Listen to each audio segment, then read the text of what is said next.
Hello everyone and welcome to the 15th episode of the Heavensward Dungeon Lore series.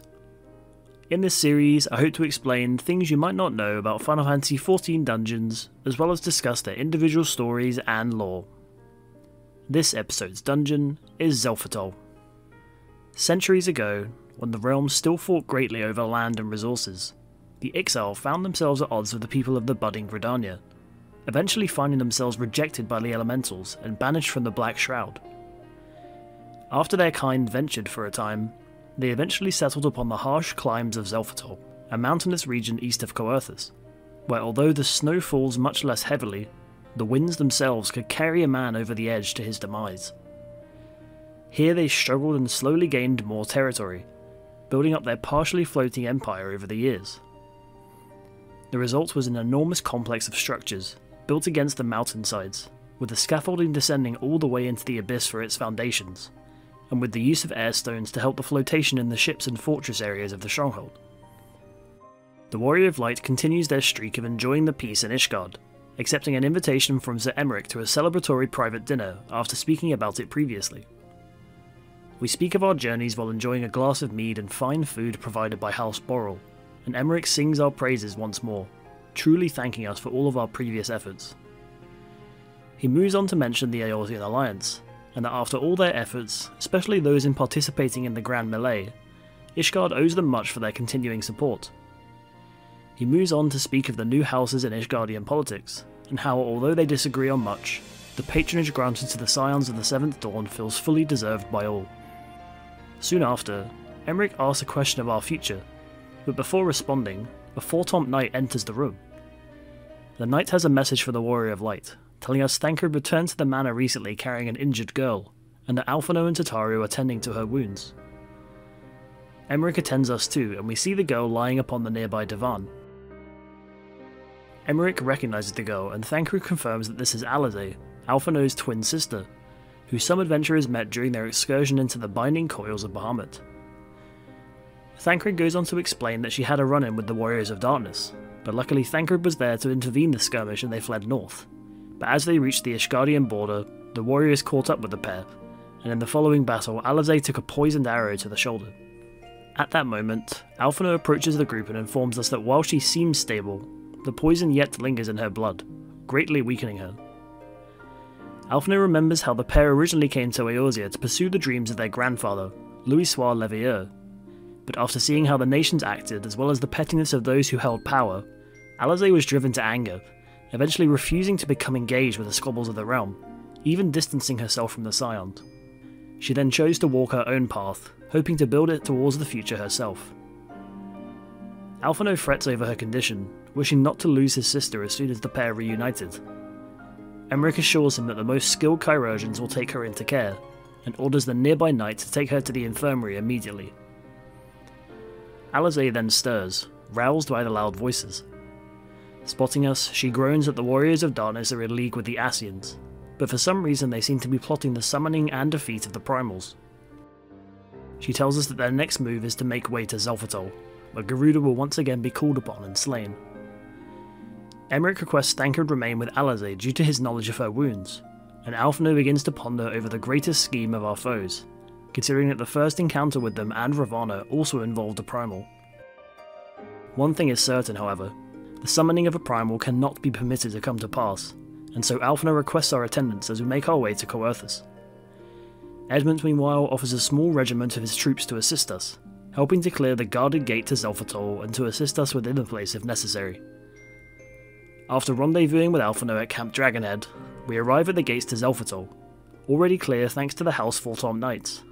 The knight at the gate informs us that there has been increased activity within the mountains, and bids us enter as we see fit. Alphinaud meanwhile advises us to advance with care as we seek the area for the summoning ritual, and hopes to the luck of the gods that we only need contend with the Ixal as we prepare to face the Beast Tribe's homeland.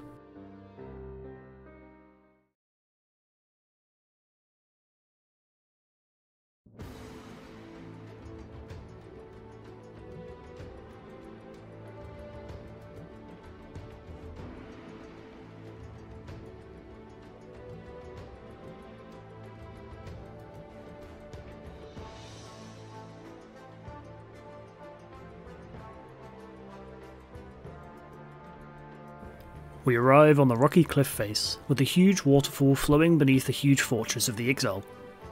The first enemies here are the usual beasts and beings making the mountains their home, and we defeat them while passing the braziers and standards presenting the Ixal banner. Although this is the outskirts of their homeland, the outer area seems less populated by the beastmen, so the party continues on, rocks falling from the nearby cliff onto the path. We defeat more foes and cross a bridge, continuing up until we reach the cage, where the first line of Ixali defense awaits. Nuzal Huelok, an Ixal defender wielding 2 blades and floating with the help of an air balloon, defends his people's territory and assaults the group. Short Burst strikes the tanking party member with heavy damage, while Wind Blast fires a high pressure wind at a random member. When injured, the creature uses the air balloon to its advantage, lifting itself high into the air and out of reach. After this, several floating turrets appear around the arena, and the party must defeat them to cause a hot blast of air to rush underneath the turret, pushing party members into the sky and knocking down Nuzal Huelok. The Ixal then calls forth air stones, siphoning their energy to protect himself. The party can attack each of the air stones to cause them to deactivate, enabling Nuzal to be defeated at last. We move past Nuzal Huelok and into the cavernous region within Xelphatol, known as Tapasholi. Here the Ixal wait in full force, ready to fight the party and alert their allies.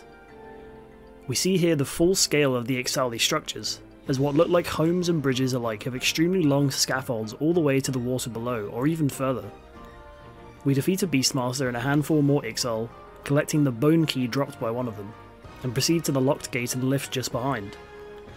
Exiting the lift, we climb even further until reaching another Beastmaster guided by 2 Gubus, and after felling them the nearby drawbridge falls, allowing us to reach the Chilachi, where a higher shaman of the Ixal known as Dotoli Chilok awaits. This Ixal has much more mastery over the wind than the previous fight, using his huge wind fan to unleash gales upon the party. During the fight, Dotoli uses On Low to slice in front of him with winds, extremely damaging anyone caught in the area of effect.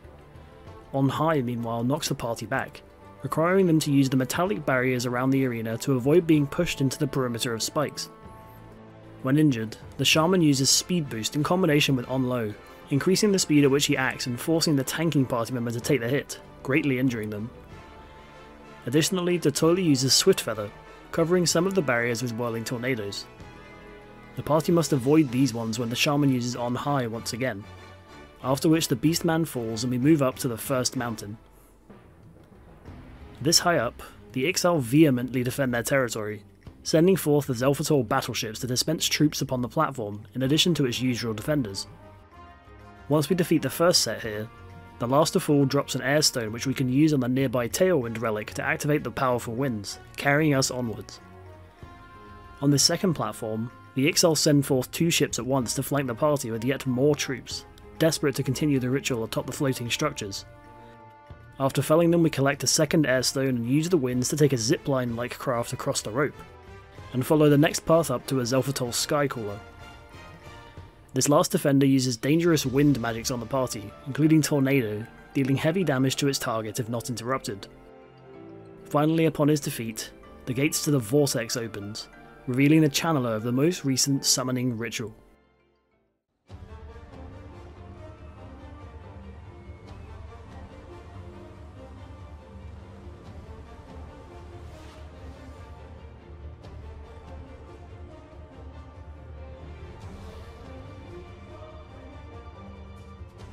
Tozol Huatotl, a presumable leader of the Ixal and Xelphatol, turns to face the party, preparing to attack after the interrupted ritual. This Ixal uses variations of the Ixali's arrow, with one being a tank damaging skill, the second targeting a party member with a burst of wind at random, and the third damaging the entire party. As the fight continues, Tozol summons forth Hawks to the arena, which have 2 formations to attack the party. The first targets each party member individually, diving upon them and dealing damage, and the second forces the party to come together as they collectively slam upon their target. When injured, Tozol Huatotl proceeds to summon Garuda, even with the incomplete ritual.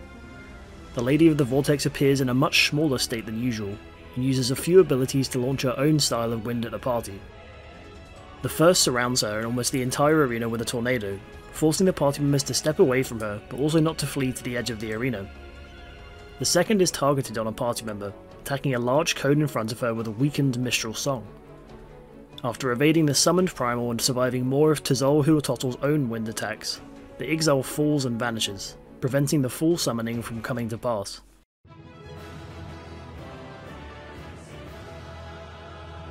Afterwards, Alphinaud begins to ponder the next move for our foes, as we have seemingly thwarted their plans for the moment.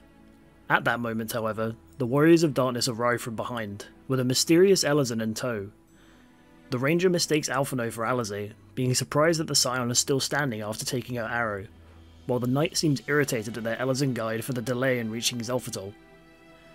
While the Ranger makes a move to take another shot at Alphinaud, the Elezen stops them, and the warrior engages in conversation with Alphinaud and the Warrior of Light. He notes our recent activity since the last meeting with the group, but Alphinaud retorts that they have been consulting with Ascians, wondering what their goal could possibly be. The warrior decides to explain it in full to us, asking if we know the tale of the source and its shards, and how the world was split into 10 and 3, each a reflection of the original. The warrior states that him and his comrades hail from the closest world to the source, known as the First, and that they were the ones blessed with the echo from their world. However, contrary to our world, theirs tipped much further in the direction of light, meaning the foes they faced, Ascians included, fell easily to the overwhelming power behind the heroes. But because of the imbalance of power and lack of darkness residing in the world, a flood of light began tearing through the entirety of life, causing it to be devoid of anything but a bright and terrifying void. Alphinaud doubts the authenticity of the story, but the warrior reminds us of the similar tale from the 13th, a world which fell to darkness and became known as the Void. So it was that the Warriors of Darkness and the Ascians of their world joined forces to save it, with the Ascians bringing the group to the source to force the rejoining of the First, willing to potentially sacrifice their physical world in order to save the souls of those who live there. Although Alphinaud again questions the logic behind such a decision, the warrior states that they have made their choice. He whirls his axe, causing dust to fly around the platform, and after it clears, the group has vanished except for their Elezen guide. After Alphinaud prompts him to either speak or leave, he too teleports away. While this is technically the end of our incursion into Xelphatol, the events that come after have too much relevance to ignore, and so I'll speak about the remainder of them now. Skip to this point in the video if you just want to see the TLDR and outro. After returning from Xelphatol, we head back to Foundation to visit Alisaie and discuss our encounter with our allies. Alisaie is doing much better, and explains the tales of the mysterious band of adventurers she heard on her travels, those who slayed primals with as much ease as the Warrior of Light themselves. Aymeric questions as to why the group slays primals if they wish to bring about the rejoining, and Alisaie reasons that they wish to prompt escalating emotions in the beast tribes, coercing them to summon more wild and powerful versions of their gods each time. Coupled with the recent news of the fall of Nidhogg, the beast tribes are ever more determined to defend themselves by any means. It seems as though the Ascians' goal in this is to force the beast tribes to see that their own god falls over and over, they instead turn to a new one for help. Thancred explains that during an investigation he uncovered evidence of crystals being supplied en masse to the beast tribes for their summonings, and the group splits up to find the sources for each tribe, with the Y'shtola and Kryl heading back to Xelphatol, Aymeric and Thancred to the Nath of the Dravadian Forelands, and the Warrior of Light along with the twins to visit Urianger to inquire his thoughts. In the Waking Sands, Urianger is surprised to see us, and after explaining the recent situations, Alphinaud stresses the point of finding more of our enemy's activity before another summoning takes place. Urianger thankfully has heard rumours from Ogomoro and Camp Overlook about the stirring of the kobolds and the return of Titan, and the trio plans to head out to the camp to speak with the Maelstrom troops there. Before leaving, however, Alisaie inquires to Urianger if anything else should be said, seeming a little suspicious of the Elezen. When Urianger says nothing, she brushes it off and requests to look into the power to break the barrier betwixt worlds mentioned by the Warrior of Darkness, and leaves without another word. We arrive at Camp Overlook and speak to Bloiden, the Maelstrom commander stationed there. He confirms that the kobolds have become much more aggressive as of late, and in fact the scouts have spotted a small kobold scurrying about the outskirts of the camp. Intrigued, we fetch the twins and proceed to look around for the kobold, eventually finding it just to the north of the camp. We follow it as it flees, catching up to it several times before finding it out of breath somewhere to the east. After our allies catch up, the koboldling tries to explain that it didn't come to steal crystals, but to talk to the overdwellers. He explains that his name is Gabu, a would-be Pikmin once grown, and Alphinaud asks the reason for his parley with the Maelstrom. Gabu, although nervous, explains that the Patriarch in Ogomoro plans to awaken the Great Father once more, and although many adult kobolds disagreed with the plan, The Patriarch seemed fueled by anger, blinded by it to the point of taking any who disagreed into the navel to become coke for the furnace. The Warrior of Light and the twins spring into action with Alphino asking Bloiden to warn the Maelstrom of a potential summoning of Titan, as we move off to thwart the kobolds' plans. Reaching the navel once more, we arrive at the mountain's heart to find the Patriarch in the midst of preparing the ritual. Gabu cries out for his parents, spotting them motionless to the side, and the Patriarch cries out the support for Titan, stating that the kobolds are made to be the Lord of Crag's lifeblood. Alphino lectures the Patriarch over the sacrifices that must be made to summon Titan, scolding him for putting his fellows beneath that of his god. The Patriarch replies in anger about how any peace made is for the sake of the Overdwellers, to be broken at their behest while the so-called beast tribes suffer. Meanwhile, Gabu cries out loudly for his parents for them to awaken, and the rush of emotion causes a trigger in the crystals. Hearing his cries, the stones and pebbles nearby begin to coalesce into a large formation, eventually resulting in the return of Titan at Gabu's behest. The group flees the navel temporarily, with Alphino cursing the foolishness of bringing Gabu along. He then asks that we fell the Lord of Crags once more to quell the primal before any danger occurs. As we fight Titan once more, although his attacks are still the same, the cries let out from him represent Gabu's despair and pain over his parents, before we manage to fell the creature once again. Back at Camp Overlook, Gabu appears to be in a state of shock, not saying a word to anyone. Although the situation seems lost, Alphino reminds us of our same thoughts over Isaelle, and how she turned things around in the end. Afterwards we catch Alisaie wandering around outside the camp with Gabu, and after finding her she mulls over everything she learned since coming to Eorzea, referring to the words of Louisoix as well as the actions of the people that live there, as well as the results. She resolves to continue moving on for those that still remain, hoping to aspire to be like her grandfather as well as her friends. The scene shifts to outside the Waking Sands, where the Warrior of Darkness meets with the mysterious Elizan once more. We see the latter informing the former about Titan's downfall, and the Warrior of Darkness seems furious that his Ascian cohort's plans keep faltering. The Elizan suggests there might be another way to bring about the Ardor, and outright claims that the felling of the Warrior of Light will plunge the realm into chaos. The Warrior of Darkness bids the Elizan arrange a meeting, and the Elizan agrees. As the Warrior of Darkness walks away, however, the Elizan, Urianger in disguise, frets over his decisions and the fate of his results, hoping against hope that his friends will see the light of his actions when the time comes. Although he will not beg our forgiveness, he knows he must remain steadfast in his actions, just as Moonbreeder did the same. Back in Camp Overlook, we say a final goodbye to Gabu, leaving him in the hands of Bloiden. And after Alisaie tells the kobold to never forget his family, Gabu speaks up one final time, promising to never do so. We return to the Waking Sands to find Urianger awaiting us. After congratulating us on our victory over Titan, he moves to give the results of his inquiry from Alisaie. He tells us that with every calamity, a reflection of the source would rejoin with its whole, meaning that 7 worlds have since vanished, returning to the source from whence they came. The issue comes from what happens to those worlds after the rejoining takes place. Through a verse from the tome requested by Alisaie previously, we discover that should a world rejoin with the source, the lives on that world all come to an end. The souls, however, remain intact, and this Urianger believes is why the Warrior of Darkness pushes for a rejoining once more.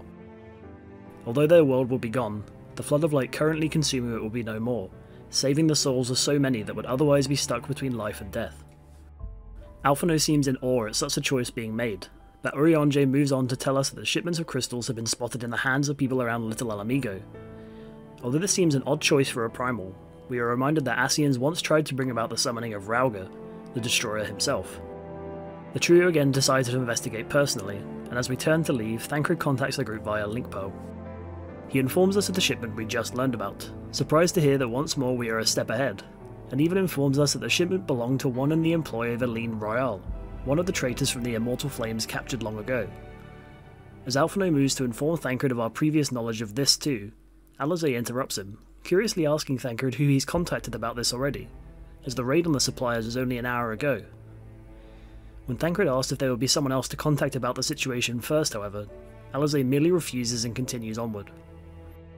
Over in Little Alamigo, the Warrior of Light and the twins question the residents of the place about the resistance group said to have taken custody of the crystals, quickly discovering that a man known as the Griffin leads the faction. Gundobald speaks of his charisma and relatable status as someone banished from Alamigo after the Garlean invasion, and he informs us that a speech will soon be given at the Sunken Temple of Kharn. After attending the speech, in which the Griffin reminds the people of their triumph over the King of Ruin and the subsequent invasion from Garlemald, We look about the crowd to spot none other than Ida and Papalymo also watching the speech. Moving outside the temple, they explain their whereabouts since the banquet in Altar, and how the resistance in Little Alamigo took them in to protect them. Since then, they worked for their operations, investigating things and playing along with the Mask's regime. Papalymo tells us he once tried to make contact via letter, but clearly the message was lost before it was delivered. He explains that the masked group of the Resistance dislikes the Scions too, causing Alphinaud to wonder who the Griffin could possibly be, as the Scions are well-known foes of Garlemald. Papalymo mentions that the man we saw at the speech was but an impersonator of the Griffin, as the man himself is extremely cautious and distrustful. He then asks our interest in the man, and after explaining the crystal deliveries, Papalymo seems worried, considering that the Griffin is a mostly unknown factor except for his beliefs. He mentions that the speeches often mention a form of power, and that this could potentially refer to that of calling forth a primal. The group hatches a plan to force a meeting with the Griffin impersonator by having Alphinaud and the Warrior of Light dress as forlorn adventurers cast out by their peers. After donning some weathered farmer's clothes, we await the man in the wastelands of Thanalan, while Papalymo and Ida convince him to meet us. After successfully meeting with the Griffin, Alphinaud plays along in the role for a while, and springs the question on the manner of where the crystal deliveries might be going. Ida wonders as to where the location of the real Griffin might be. The false Griffin admits to being an impersonator, and explains that the crystals, while obtained at the true Griffin's behest, were delivered in full to the Amalja to help summon their god, in exchange for assistance in liberating Alamigo. While Ida appears outraged by this choice, the false Griffin retorts that it's because of people like us who don't get their hands dirty that Alamigo still stands under Garlean colours. After this, the false Griffin approaches the Warrior of Light, telling us that many of his allies joined the cause because of our efforts across the realm, showing them that a brave soul can make all the difference. He then tells us that we once saved him too in Quarry Mill long ago, implying that he was the Heer known as Galleon, who we once helped cure with a local medicine. Papalymo tries to comfort and upset Ida over the actions people are taking to save her homeland, as she too hails from Alamigo. Alphinaud meanwhile reminds us of his admiration and being able to step forward to the future, and vows to intercept the Amalja's attempts to summon Ifrit, just as they would any other. We regroup in Little Alamigo and meet Thancred, annoyed at the presence of Ida and Papalymo after thinking they were in danger for so long, but also agrees to travel to Zaharak to defeat Ifrit. As we leave, the masked Eladon awaits in the shadows, watching as we move to face destiny. As we arrive at Zaharak, the place seems extremely unguarded, odd considering the Amalja make the place their home. As we move forward, however, we spot many of the beastmen felled along the path, eventually spotting the Warrior of Darkness once more, mocking our slow arrival. A fight breaks out after the Warrior of Darkness states his intention of killing us, and Alisaie takes a blow from a spell.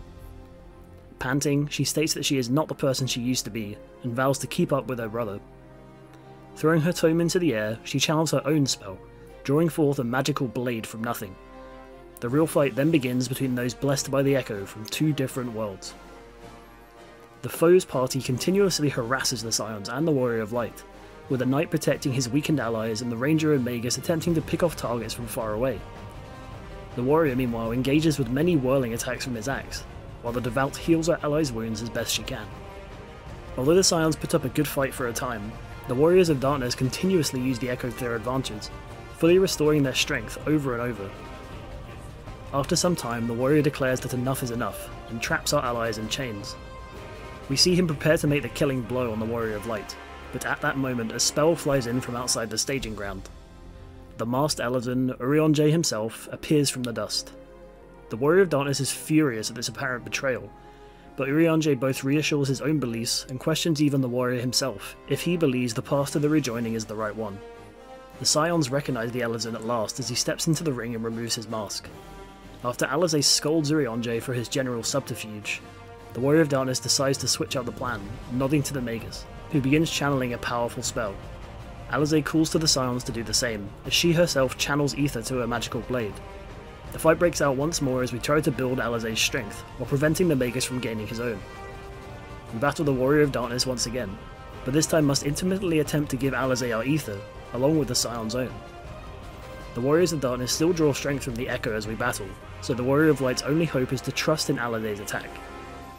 We defend her from the Ranger as she attempts to interrupt Alisaie's cast, and eventually manage to channel enough ether for Alisaie to unleash her spell. She unleashes a mighty blast of light from her blade, incapacitating the Warriors of Darkness and securing the fight for the Scion. we see Alisaie recovering from the expended ether, while the Winded Warriors of Darkness try and fight on. Standing up, he asks the Scions if they didn't wonder how he and his allies came to this world. From his pack, he pulls a crystal of light, identical to the ones we receive from Hydaelyn except for its colour. The man claims himself to be eternal, beyond death as too the Ascians are. Alphinaud gasps, realising that to have travelled to our world in the same regard as the Ascians, these warriors must have renounced their flesh. The Warrior of Darkness tells us that now we see at last, that to save their world, they gave their lives. The Scions are shocked, and the Warrior of Darkness moves on to explain his story, how they never aspired to be the chosen of the Echo, but were just adventurers giving helping hands. Soon enough though, many people knew of their deeds and chose to call them heroes. He explains how their group kept on fighting until what they thought was a victory, but the world now hangs in the balance, and as its heroes they must save it. We see the group despair at the reminder of their world, either in tears or shaking their head, and the Warrior of Darkness grips his crystal and furiously shouts, "We did everything right! Everything that was asked of us, and still it came to this! You of all people should understand. We will not falter! We brought our world to the brink of destruction, and now we must save it." Afterwards, his allies slowly get to their feet, reaffirming their commitment to the cause. Each of them pulls their own crystal of light from their pack and raises them towards the sky, where they begin to glow. Urianger is shaken by their resolve, but shouts to the Warrior of Light to reveal their crystal too. As we hold it up, all the crystals resonate, engulfing the entire area in light. As our vision returns, we appear not at Zaharak, but within the ethereal sea itself. A familiar voice cries out, woeful over the plight of the Warrior of Darkness. Urianger cries out to Hydaelyn, pleading for an audience with the word of the Mother, Minfilia herself. She answers, descending and materializing from a ball of light. She tells the Warriors of Darkness that their world is not yet lost, and vows to save it however she can. The Warrior of Darkness, Arbut, is indignant at the Mother's late response, moving to swipe his axe at her. Minfilia raises a hand to stop him, and assures him that Hydaelyn has heard his pleas, and will not let the first fall to light. Urianger moves to explain his recent duplicity, stating that after treating with the Ascians, he learned of the first and its heroes, and after much research realised a potential way to save it, lying within the crystals themselves, leading him to pit light against dark once more. His cause did not come without a cost, however, as to deliver the first from its plight might mean a permanent goodbye to Minfilia, as she may not return from the other world. One life for one world was the deal, but Urianger feels as though it was not his choice to make. Minfilia shakes her head and reminds her friends of their previous adventures and how they worked for good. She turns to Thancred too, thanking him for all the care and kindness he showed as she grew into the scion she became. She then raises a hand and summons forth Tupsimati, the staff once wielded by Louiswa himself, entrusting it to us in hopes that we'd never need it. The Magus of Darkness speaks up that the power of their crystals is fading, and the Warrior of Darkness turns to look at his allies, all of whom seem in agreement with the new plan. Turning to Minfilia, he has one final request. "Take us with you. Take us home." As the light begins to surround them, he turns to the Warrior of Light and gives a final note of advice. That between light and dark, what matters is how you use them. He beseeches us to learn from them and seek a different path, and smiles as they fade back to light once more. Minfilia turns back to us and remembers all the times she fretted that after we left we might never return, and promises that once the first is freed from the sorrow of light, she vows to return the favour for all of our triumphs. The light engulfs the group once more, and we see Falamin inside the rising stones, as she hears Minfilia's final words of heartfelt thanks to her. The Scions, meanwhile, appear back in southern Thanalan, wondering over the fate of Minfilia, as well as their tragic foes returning to their home for the last time. And that's the end of the story and lore of Xelphatol. A journey to the exile's home to stop the summoning of Garuda, leading all the way to a final confrontation with those that gave their lives for their world. Although their time as heroes might be over, they still give everything they have left for a final chance to stop the light engulfing the place they call home. I hope you enjoyed this video. If you did, leave a like and subscribe to the channel for more Final Fantasy XIV lore, and I'll see you next time for the hard mode version of the Great Gubal Library.